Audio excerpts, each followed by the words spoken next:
And the first ever solar panel roadway was set to unveil today in Sandpoint. KXLY4's Ariana Cohen was in Sandpoint to get a sneak peek this afternoon.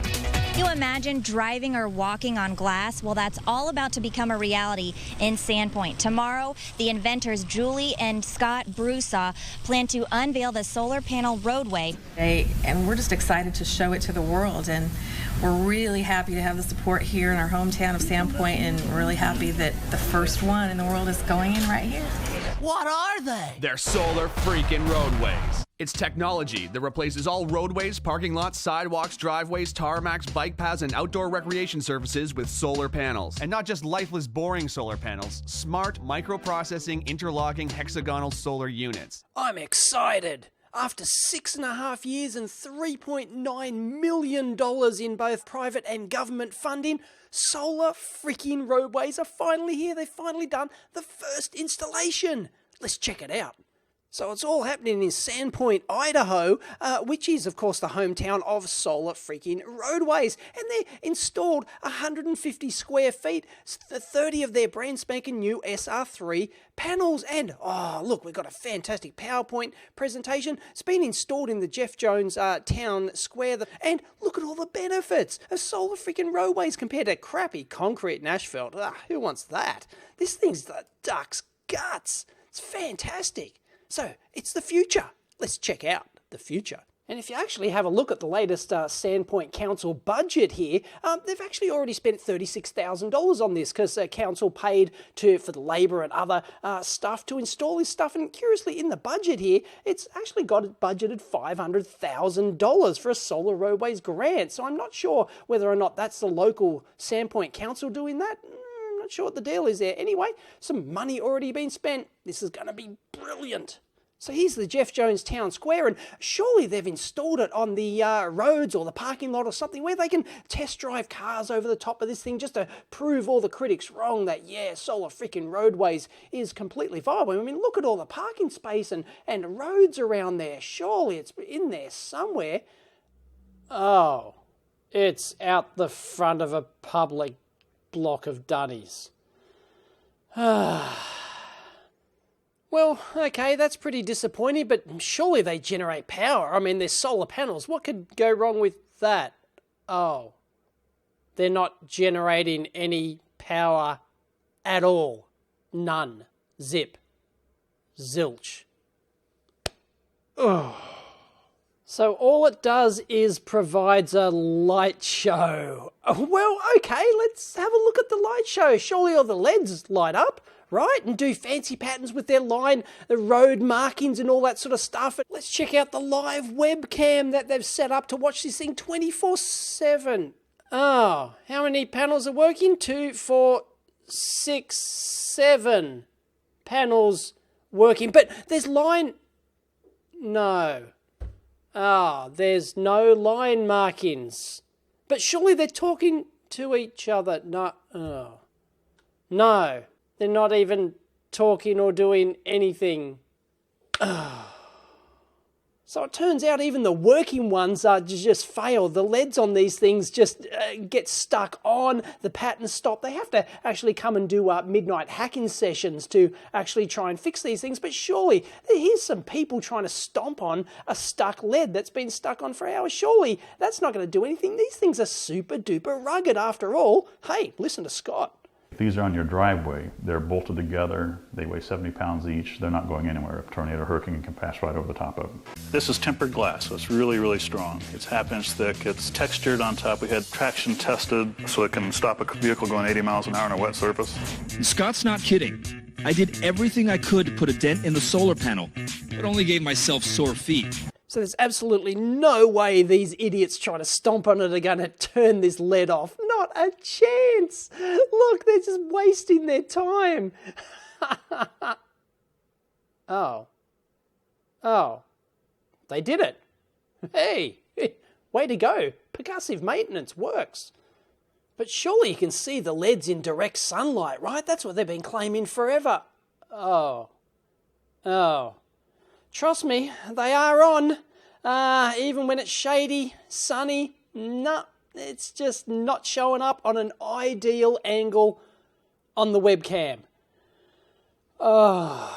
As it turns out, you can't start seeing them until around about 6 p.m. or so, and then you start seeing the stuck ones early because they're presumably not being pulse width modulated, just stuck full on, and then, hey, we can start to see the dazzly pattern. But surely these things aren't reflective, right? I mean, I'm sure they've solved that problem because you don't want reflections when you're driving along the roadway. It's bad enough on, regular asphalt stuff when the sun's setting and things like, looks like we might have a few reflection issues. But surely they have good drainage on this system. I mean, look at their excellent looking system they installed a couple of years back. Here's that drainage down the side. It's a couple of years later. I'm sure, it's really advanced a lot since then. The installation techniques to get rid of the water and stuff like that, surely. Other potential benefits include powering fiber optic cable lines and Wi-Fi hotspots through a cable corridor just below the road's shoulder. This corridor could also collect and recycle runoff from rain or snow coming off the solar panel surface areas. So have a look at the actual installation, and here's the big reveal. Looks like they got some black tarp under this thing. Just sand on the bottom and just black sheeting. There's nowhere for the water to go except sit under them and pool and possibly go down the wire drainage thing. But surely these things are all like sealed in place very nicely. They must have this down pat after all these years. I mean, look at that. Just dodgy like metal strips, aluminium strips are they or whatever. And they can't even install them properly. They're just like, are they just screwed in? And little dodgy countersunk holes and what's with the bubbles? I think we've got a problem, Sandpoint. And surely dirt and crap isn't going to be a problem because these are solar panels. You don't want them to get, dirty. So after 6 years of research and development and almost $4 million in funding, let's go through the checklist. Is it being used as a road surface? Wah. Does it generate any power? Wah. Let alone net power. Does it generate road markings? Wah. Are the LEDs visible in daylight? Wah. Are the LEDs interconnected so that they can display all sorts of weird and wonderful things? Wah. Does it have minimal reflections? Because that's important for a road surface. Wah. Is it robust? Wah. Does it have proper drainage? Wah. Is dirt and grime going to be a problem? Wah. But hang on. It has disco. Yes!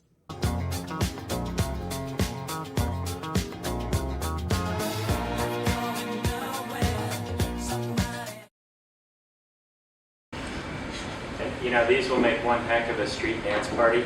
Downtown anywhere, double of the solar dance floor. So you can't help but laugh at this epic fire of biblical proportions, but hey, to be fair, they do admit this on their blog here. I'll link it in down below. You can read the whole story. There's also a local newspaper interview with them about what went wrong, and I love it how it says the Solar Roadways project is still on track despite challenges. You think? Anyway, it turns out that they left this thing to the last minute. Why they did this is I don't know. It's just ridiculous. How long have they had to plan and execute this thing? It's just ridiculous. They left it to the night before to cure their boards. Apparently they tested them all and they all worked just fine at the bare module level, and then they put them in the oven to laminate them, cure them, or whatever the process is they actually use for this thing. And apparently they tried to put them all in at once because they were rushing, and it completely screwed it up, and they all melted and delaminated and did whatever. And yeah, well, it serves you right. And it goes to show why you don't put electronics and LEDs and everything else inside these panels.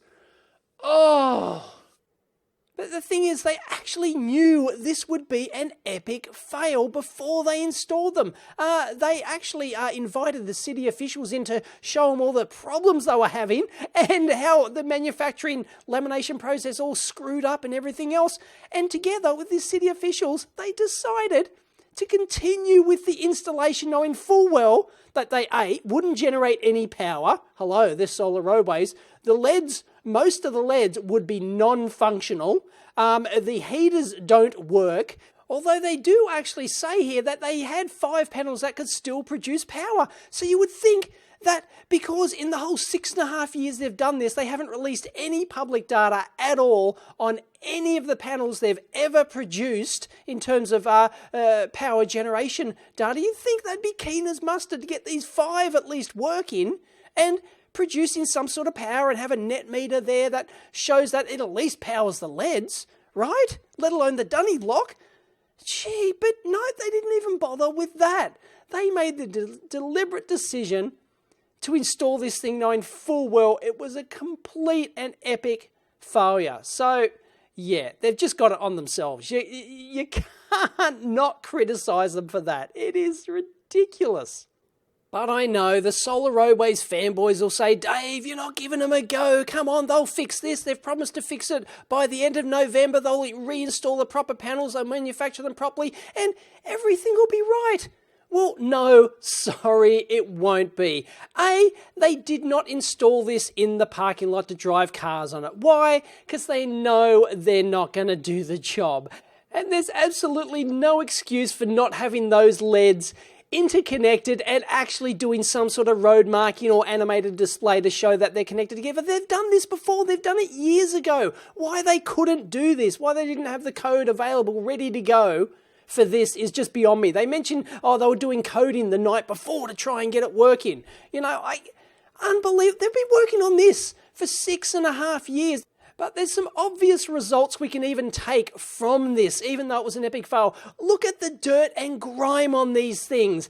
These aren't used as roads, getting scratched up all to hell. This is just like people walking on them just in a public thoroughfare there. And it's just ridiculous. Anyone who had dirty solar panels like this, you'd have them cleaned every day or every week. And the reflections from the panels, obvious. Total and epic failure. You can't use these for a road, let alone all the other issues with silicosis and just general wear and tear and destroying these things with trucks and everything else, which they still have not proven because they still have not driven a car on these things. Only that stupid John Deere tractor that weighs under a ton with the low pressure tyres on the thing. They could have installed it in the car park here. And obviously, the LEDs are not visible in the daylight. And they say in the article here, we just had time to quickly throw up some LED patterns and they are on a low setting, which is why it's hard to see them on the webcam in the daytime. The naysayers are really having a field day with that one,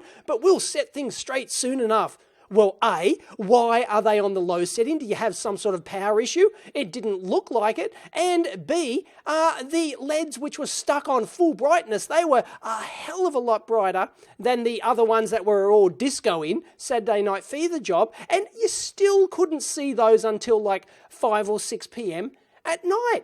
It's ridiculous. It's an epic fail. LEDs will not work as road markings. Your entire paradigm of having the LEDs as road markings is a complete and epic fail. That's one of the key advantages of your Solar freaking Roadways over the Netherlands one and the French Colas Wattway one. It just doesn't work. Give it up.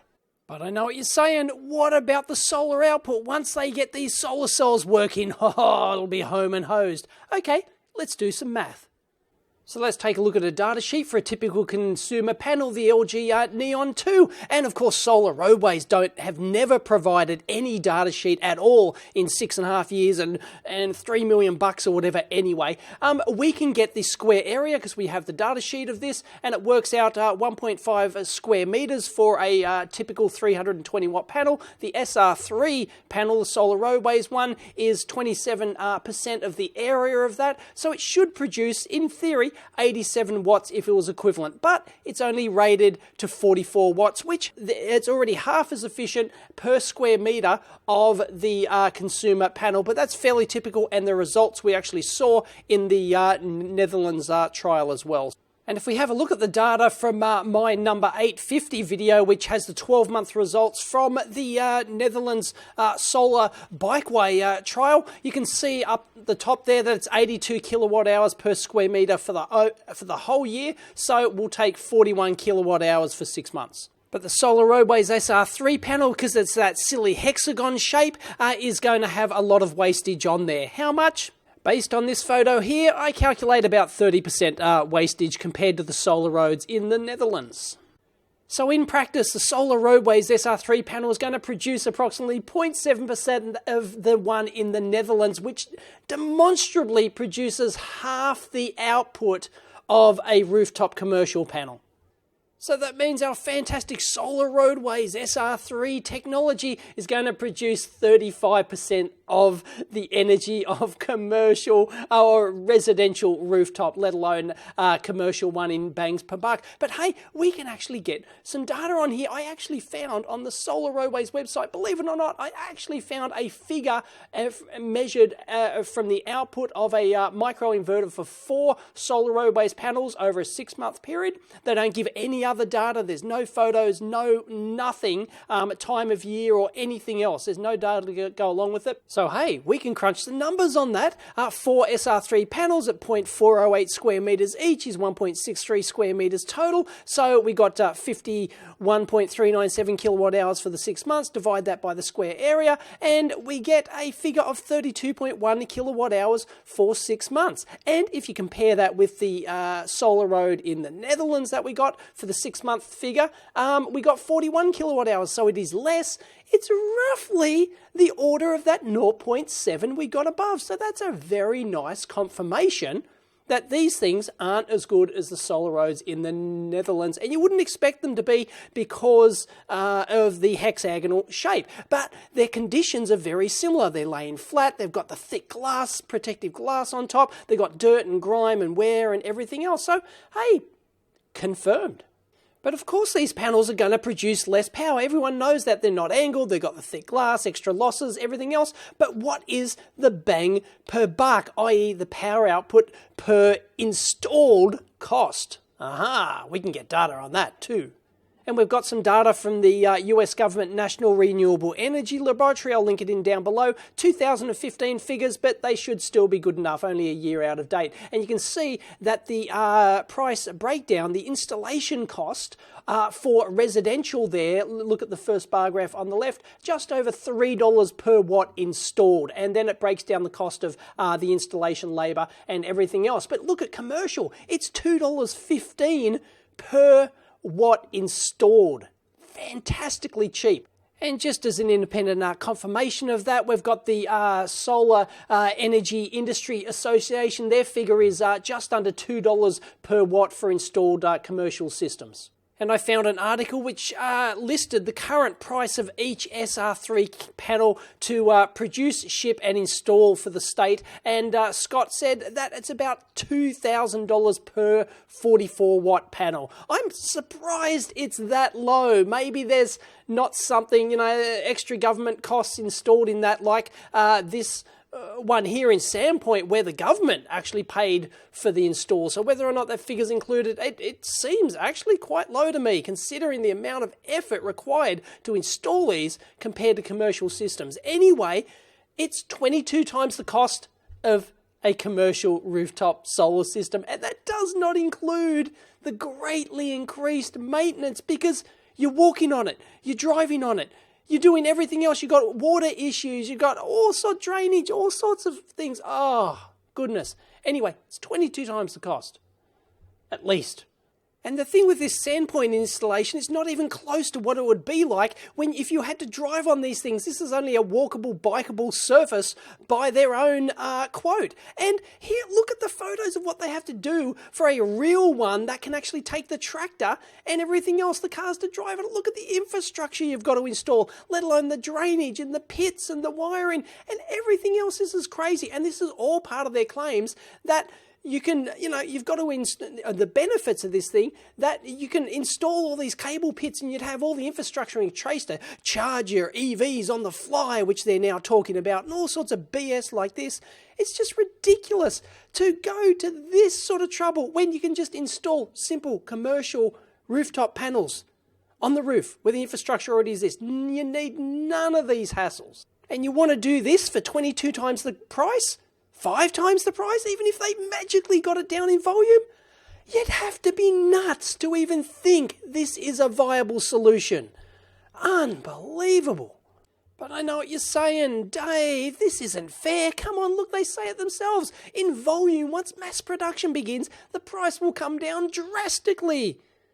Okay, let's say they can magically get this price down by an order of magnitude, i.e. $200 per panel. Can you imagine it? Look at these panels. They've got the glass on there, the PCBs, the LEDs, the everything. But okay, let's assume that they can drop it by an order of magnitude. It's still 4.5 times the cost today of commercial rooftop systems. And once again, that's not including the increased maintenance, that's not including the extra infrastructure required, because rooftop commercial systems go on roofs of buildings that are already wired up. They're trivial to wire into the existing grid and everything else. You don't have to worry about drainage. Drainage is already handled there by the gutters of the roofs and everything else. It could be still, even if they dropped it by an order of magnitude, the installation costs could be, quadruple, 5 times more, easily.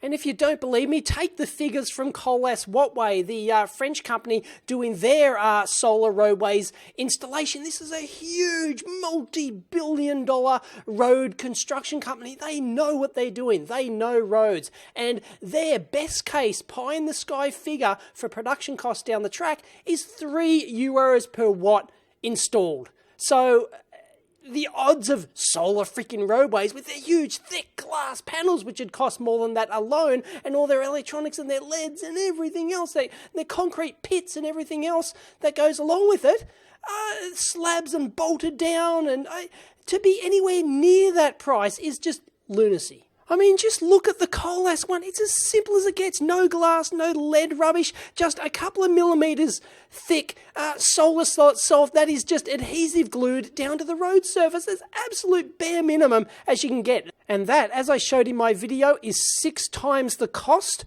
of rooftop solar for half the output. And finally, at the unveiling of Solar Roadways, after all this money and time, and they're at the press conference, they're ready to release the data and wow the world on their research that they're doing. What do they show? This is the end-phase energy site. We have test panels around the country. We have 2 locations in Tucson, we have 1 in Salem, 1 in Missouri, where we take 2 store-bought solar panels, we lay 1 flat, and we angle 1 depending on the latitude toward the horizon or where the sun is. Oh goodness, they're showing the data they're getting from the commercial solar panels, not even their own panels, the commercial solar panels where they put 1 flat and 1 angled. I mentioned this in the previous Route 66 video. Oh! No wonder MoDOT's interested. Its Transportation Management Center is an informational hub monitoring Missouri's roadways. And now, they're keeping an eye on something else, solar data. Broussard is installing 2 conventional solar panels outside the center. While these can't bear the weight of a vehicle, the principles of photon absorption with Solar Roadways innovation remain the same. By testing these rooftop solar panels, and we've got 1 that's angled toward the sun and 1 that's flat. With the information we gather here, we'll be able to accurately tell them how much energy this parking lot will produce at this particular location. These tests will help MoDOT determine if solar roadways are a viable option for their Road to Tomorrow initiative.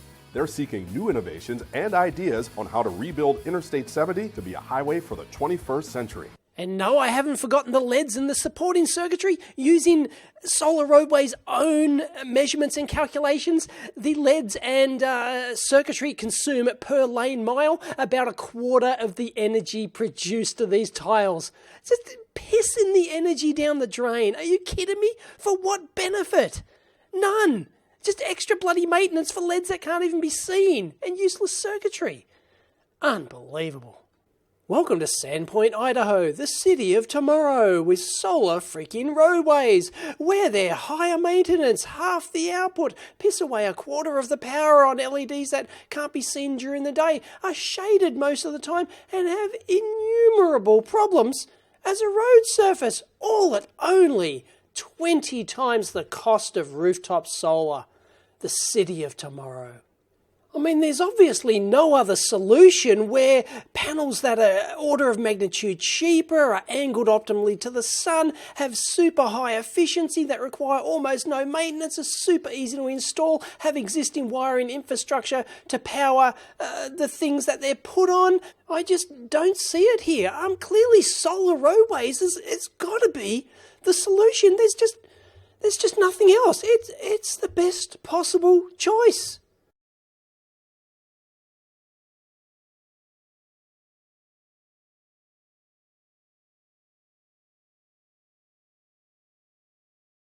Now the other argument is, well, who cares about the efficiency and all that? Surely some energy output is better than none, right? The roads are just sitting there doing nothing. Well, no, you don't get it. There's a much bigger issue at stake here. As a society, one of the biggest problems we've got, if not the biggest problem for future sustainability, is energy supply, energy consumption. And it's our responsibility as a society to produce renewable energy systems that are as efficient as possible. They get the most bang per buck.